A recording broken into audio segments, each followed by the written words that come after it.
এবারে গত বছরের ডিসেম্বর থেকে এখনও অবধি আমার মোটামুটি ট্র্যাম্পলার এসটি দিয়ে অ্যাপ্রক্সিমেটলি 10,000 প্লাস কিলোমিটার কিন্তু বাইক চালানো হয়ে গেছে। তো মোটামুটি আমার একটা সম্যক ধারণা হয়ে গেছে যে এই টায়ারটাতে কি হতে পারে না পারে।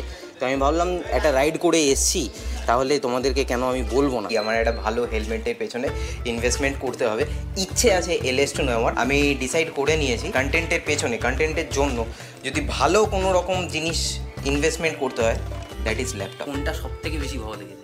चंदेरी स्त्री कलर अरे ও স্ত্রী কালা না, जाना की जरूरी है, জানা জরুরি কিন্তু আমার কাছে এসে একটা ভাই যে বাইকটা কবে কিনেছে সেটা পর্যন্ত ভুলে গেছে, মোবাইল ঘাটছে, ঘেটে বের করে বলছে যে ইয়ারটা ভুলে গেছে। বাইক নিয়ে ফার্স্ট টাইম পাহাড়ে ট্রিপ হচ্ছে সিকিম। আমার পুরোপুরি ফার্স্ট টাইম। তোমার পুরোপুরি ফার্স্ট টাইম, আর আমার ফার্স্ট টাইম তো ছেড়েই দাও, ওটা তো আমার লাদাখ ছিল। প্রথমবার পাহাড়ে বাইক চালানো মানে আমার লাদাখ।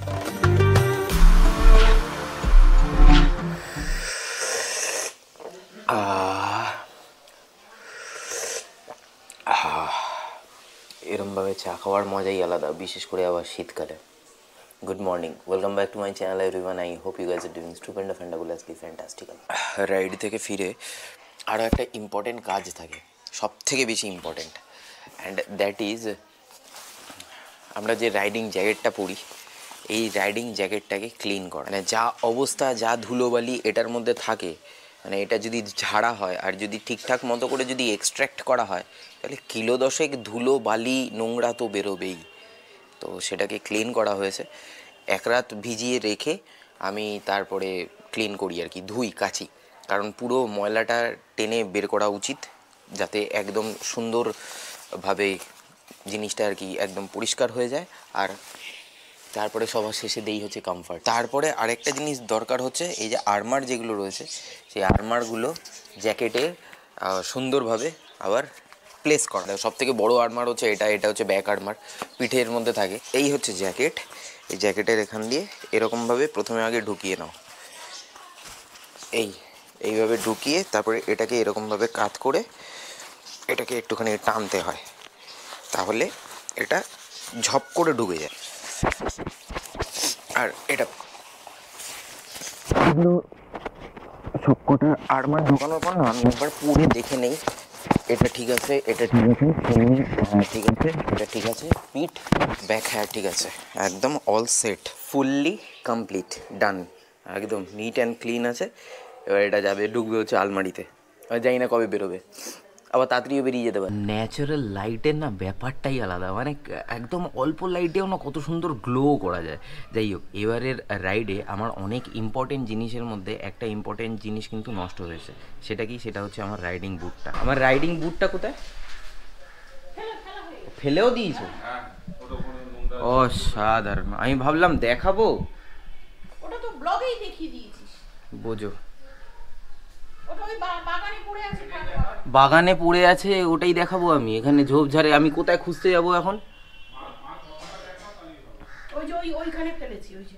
হ্যাঁ, এবারে এই আঙুল দিয়ে বোঝালে কি করে হবে? এই যে ওইখানটা, তো পেট্রোল ভরার পরেই তো তুই দেখিয়েছিস ব্লগে, এই যে এইখানটায় ফেলেছি। একটু এগিয়ে গিয়ে দেখা দেখবি কালো বুট, আর কেউ যদি নিয়ে যায় সেটা আলাদা কথা।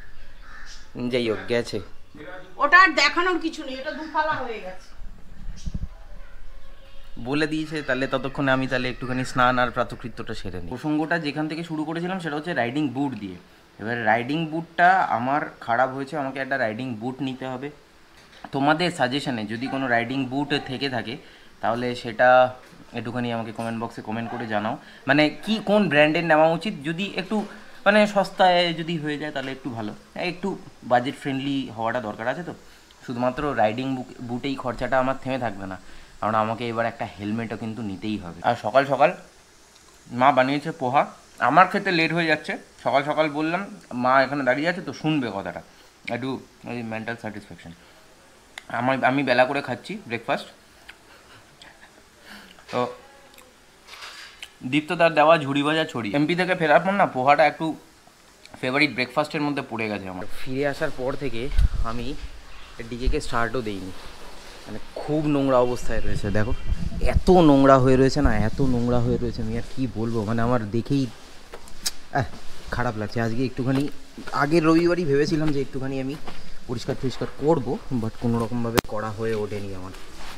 আর এটা হচ্ছে সেই চান্দেরির স্মৃতি। একটুখানি বাবা, কি ধুলো কি ধুলো কি ধুলো কি ধুলো কি ধুলো কি ধুলো। কটায় আসবো বল? 4টে করিস না বাবা, 4টে হবে না, 2-2:30 নাগাদ আসি না। 2-2:30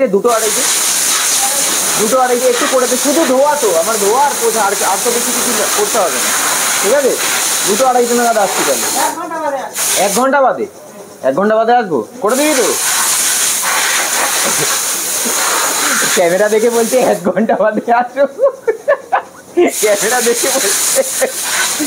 চলো সেই বাইক আমার এখানে অলরেডি রেখে দেওয়া হয়ে গেছে। এই হচ্ছে বাইক, ওকে চাবিটা দিয়ে যাই, আমি চাবিটা নিয়ে চলে যাচ্ছি। এই চাবিটা নে রে, এনে চাবিটা নে, চাবিটা নে।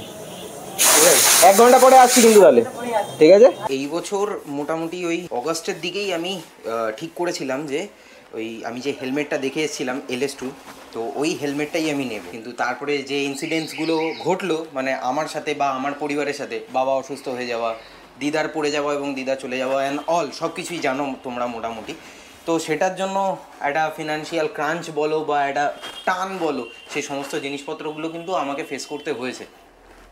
তো আমার বেসিক্যালি কী বলো তো, আমার একটা বিষয় আছে, আমি যখনই কোনোরকমভাবে আমার হাতে টাকা আসে বা কোনোরকম ফান্ড আসে, তো আমি না সেটা না কন্টেন্টের পেছনে লাগিয়ে দিই, কিন্তু ইকুইপমেন্টের পেছনে সেইটার কিছু কিছু ইনভেস্টমেন্ট কিন্তু করা উচিত, মানে সেই টাকার কিছু কিছু ইনভেস্টমেন্ট কিন্তু করা উচিত। আমি সেটা করি না।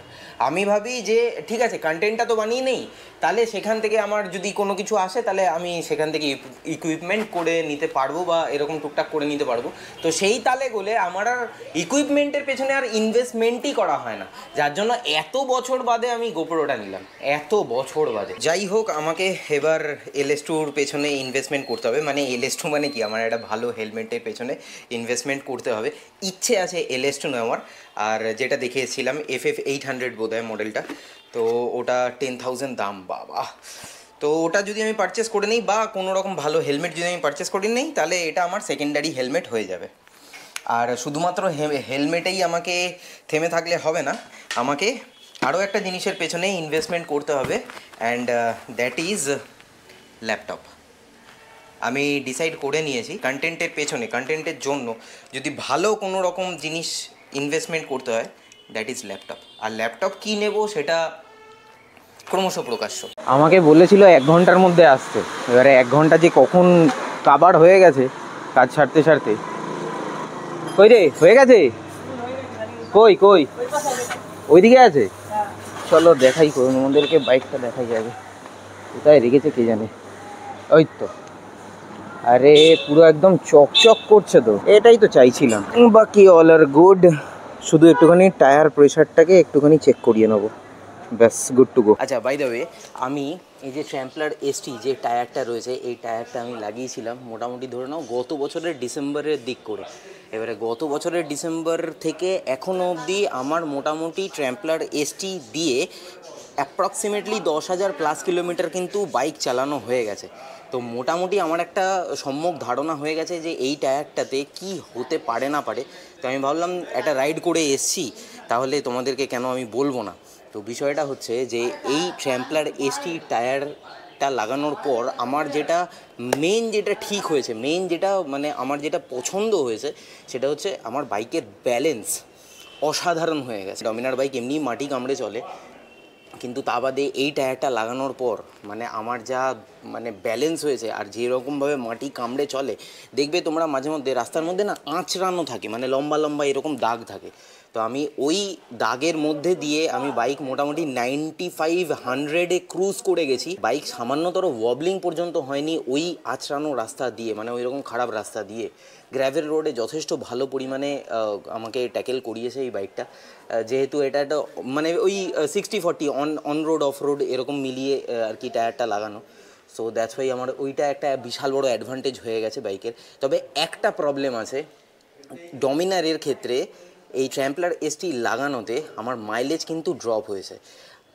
রেডিয়াল টায়ার বা নাইলো গ্রিপ যে টায়ারগুলো রয়েছে সেই টায়ার লাগানো থাকলে বাইকের মাইলেজ কিন্তু বাড়ে, মানে যে কোনো রেডিয়াল টায়ারে কমফর্ট দেয়।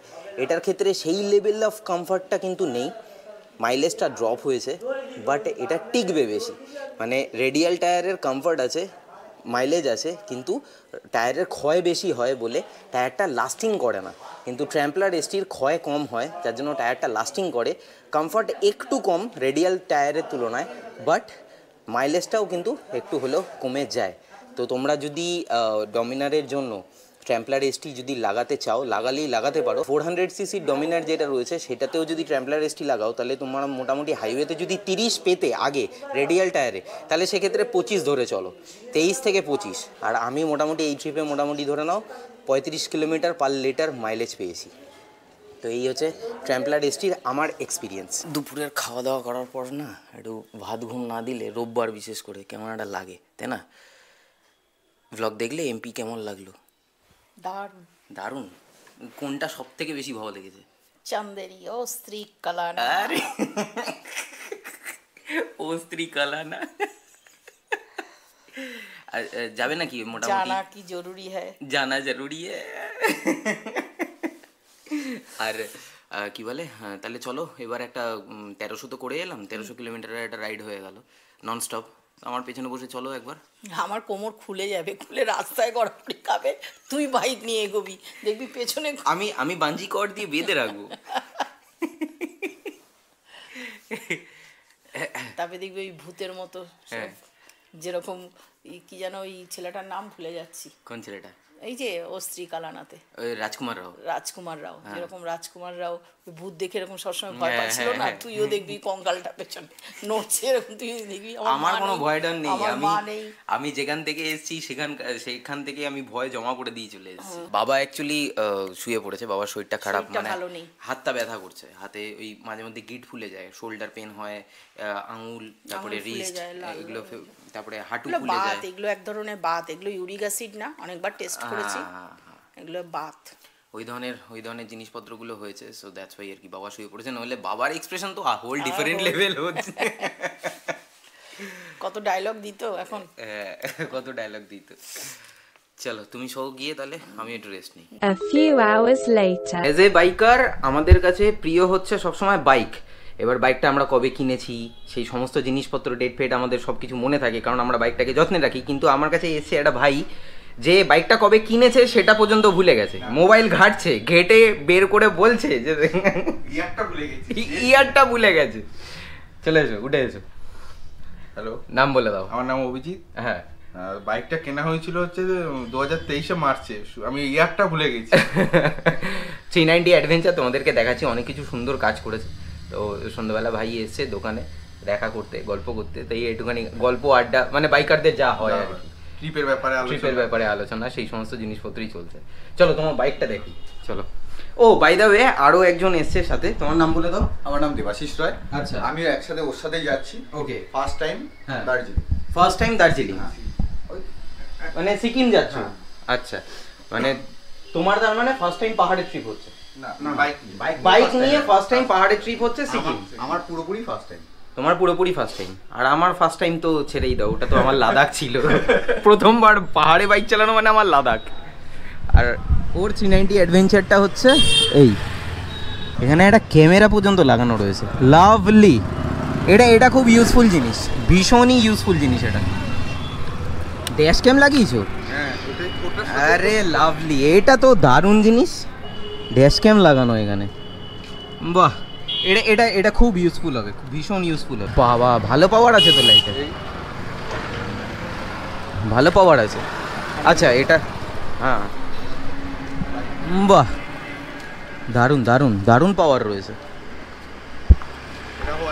এটা তো হোয়াইট হয়ে গেল। আচ্ছা, HG 70 ওয়াট, এ তো পুরো রাস্তা দিনের আলো হয়ে যাবে।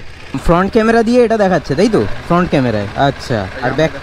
আর ব্যাক ক্যামেরা, এটা যদি স্লাইড, এইটা আচ্ছা, এটা হয়ে গেল ব্যাক, এটা হচ্ছে ব্যাক ক্যামেরা। সব থেকে বড় অ্যাডভান্টেজ হচ্ছে উইন্ডশিল্ডটা, মানে আমার হাইট হচ্ছে 5'11", এই উইন্ডশিল্ড মানে আমার মাথার ওপর দিয়ে উইন্ড বেরিয়ে চলে যাবে, এত বড় উইন্ডশিল্ড। এটা দারুণ জিনিস, মানে দারুণ ইনভেস্টমেন্ট এটা। আর বিশেষ করে এই ধরনের উইন্ডশিল্ডগুলো মানে এডিবিতে সব থেকে বেশি ভালো লাগে, একটা ছোট্ট স্পিন মেরে আছে।